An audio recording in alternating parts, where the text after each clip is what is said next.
23 de abril, Día Nacional de Castilla. 500 años han pasado desde que los comuneros y comuneras comenzaron la primera revolución moderna de la historia, la revolución de los comuneros, la revolución de las comunidades castellanas. Este año no podemos estar en la campa de Villalar, reivindicando un futuro digno para la clase trabajadora castellana, ni homenajeando a los comuneros y comuneras que dieron su vida por un mundo mejor. Por eso, desde Illesca, la Juventud Castellana y Revolucionaria, queremos ofreceros este conjunto de charlas, donde poder seguir concienciando y ampliando la mira ideológica que necesita Castilla. Una mira ideológica para transformar nuestra sociedad. Esta charla sobre los bienes comunales es una charla en la que trataremos un poco la historia de las instituciones populares de nuestra tierra y las prácticas revolucionarias. En Castilla es muy necesario el trabajo y el estudio sobre estos bienes comunales y sobre estas instituciones populares. Hasta ahora no hay escrito ningún libro entero sobre este asunto, pero desde Illesca creemos que es un tema muy importante a tratar y necesario para poder aspirar a una Castilla comunera, a la Castilla comunera que necesitamos. El comunal es fundamental en nuestra historia. Comunal o bien comunal se refiere a que los medios de producción y reproducción pertenecen al común de los vecinos, que se relacionan entre sí de manera directa, sin el dinero o la influencia de las instituciones burguesas en la comunidad, es decir, un concepto totalmente alejado de la lógica capitalista de la propiedad privada, ya sea ejercida por parte del Estado o de un burgués acaparador. En Castilla los patrimonios comunales son todavía extensos, ocupando una superficie considerable, en total cientos de miles de hectáreas de pastizal, monte y en algunas localidades huertas, molinos, lagares, tierras de labranza, que se siguen distribuyendo parceladas entre los vecinos que desean cultivarlas o hacer uso de esos bienes comunales. El concejo es un órgano de toma de decisión histórico en nuestra tierra, asambleas de autogobierno donde los vecinos deliberan sobre el patrimonio comunal y demás quehaceres.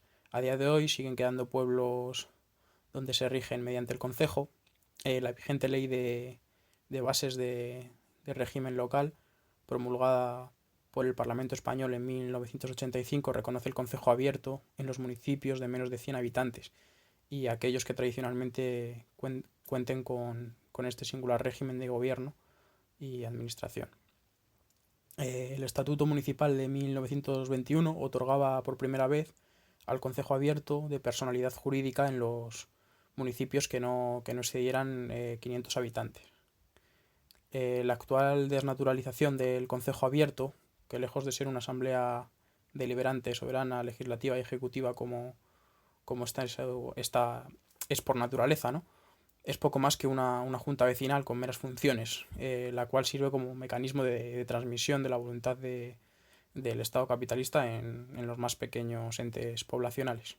La democracia como autogobierno popular o es directa, asentada en la asamblea o en una red de asambleas, en la que se integre con totalidad la población adulta o no es una democracia ni un gobierno ni un autogobierno, digamos. Ahora bien, al examinar el régimen actual de concejo abierto tenemos que considerar igualmente su pasado, cuando fue prácticamente soberano, y sobre todo su futuro, cuando esté en condiciones de ser apropiada para expresar la totalidad de la potestad del autogobierno del elemento popular, ¿no? Servir de núcleo básico y constructivo a un nuevo tipo de nación libre, autodeterminada, cualitativamente diferenciada de la nación estatal capitalista, en nuestro caso subyugada por el españolismo.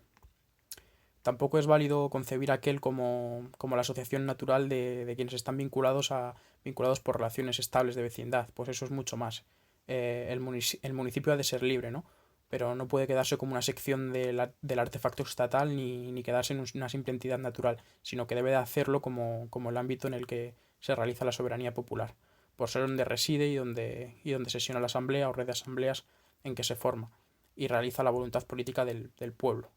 Ello exige la extinción de todos los demás centros de toma de decisiones y de ejecución de esta, incompatibles con la soberanía popular.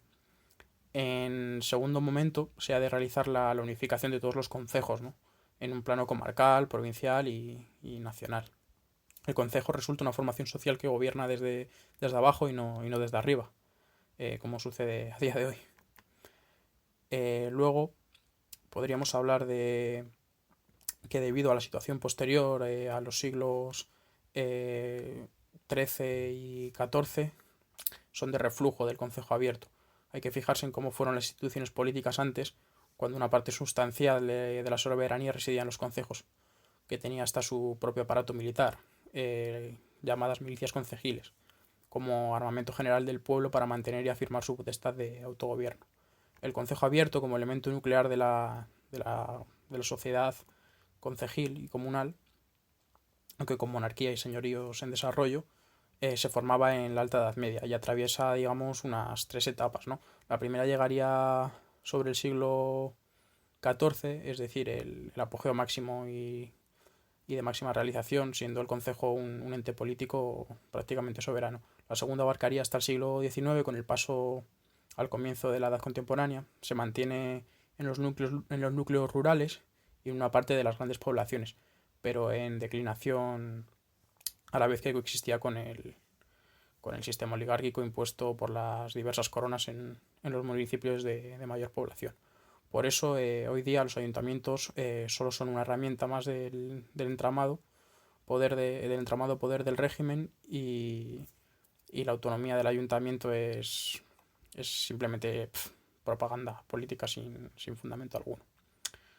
La tercera fase, o la actual, es la de la recuperación, digamos, de la institución popular, integrándola en el sistema constitucional, donde se desnaturaliza gravemente eh, lo que es el concejo abierto, ¿no? El comunal, y es sometido a numerosas normas legales que hacen de este un ente local con una realidad alejada de la población, en la que parece que hay que ser un colegiado de abogacía para hacer uso de esta interesante herramienta política y de encuentro entre vecinos y vecinas.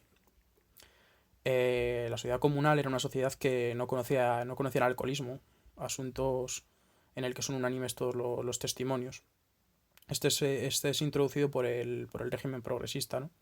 Y liberal, valiéndose del aguardiente y otros destilados que eran anteriormente ignorados por el pueblo castellano. La fiesta era satisfactoria, cultural y convivencial, relegando en un lugar muy secundario el disfrute de los bienes materiales y, por lo tanto, del trabajo productivo, lo que permitía además que el medio ambiente se conservase bastante bien. El ente comunal poseía las principales industrias artesanales de la localidad: molinos, batanes, hornos, fraguas, tejares, cuyo funcionamiento integral era regulado mediante el concejo, que también se ocupaba de la educación, levantando escuelas y contratando maestros que solían ser mantenidos con lo proporcionado por los comunales. El concejo cuidaba el abastecimiento de la población, buscando proveedores fiables de lo que en ella no se producía, y sobre todo fomentando la producción básica de cultivo y ganado. Prohibía la saca de lo que no era excedentario y estimulaba la importación de lo que fuese escaso, expresando así la soberanía y planificación económica del municipio, tomando como referencia lograr un máximo de autoabastecimiento. Durante el desarrollo del concejo estaba prohibido el interrumpir, el alzar la voz y el dirigir insultos. Quien lo hacía era sancionado, reproduciéndose así como una escuela política de base. Una de las tareas era mantener las buenas relaciones entre vecinos, poniendo fin a los desencuentros y reconciliaciones a los vecinos que hubiesen tenido sus más y sus menos. De este modo abarcaba también lo judicial, poniendo soluciones a los enfrentamientos, ¿no? Esto es la esencia, digamos, de la sociedad comunal castellana, que tenía como primer propósito el afecto, el apoyo mutuo, la cooperación entre seres humanos, elevándolo todo elevando la vida de la comunidad a un nivel superior. Eh, Abolida en parte la propiedad privada, porque al final es algo, ¿no?, que desune, ¿no?, y que simplemente genera odio, ¿no?, entre iguales. Solo se conocía la propiedad colectiva, la familiar y la comunal, que es la colectiva, vaya. El concejo abierto era una realidad. Vamos, el concejo abierto es realidad de nuestra historia, y sobre todo es una aspiración una aspiración militante para nuestro futuro. El Estado capitalista ha buscado eliminar al 100% todos los comunales. El Ayuntamiento de Cuenca tenía unas 45.000 hectáreas de comunal. Vamos, tiene hoy unas 45.000 hectáreas, lo que le convierte en el mayor latifundista del área castellana, y tales bienes en algún momento fueron comunales y después apropiados ilegítimamente por la institución al servicio de la clase burguesa, en nombre de ayuntamientos y demás corporaciones.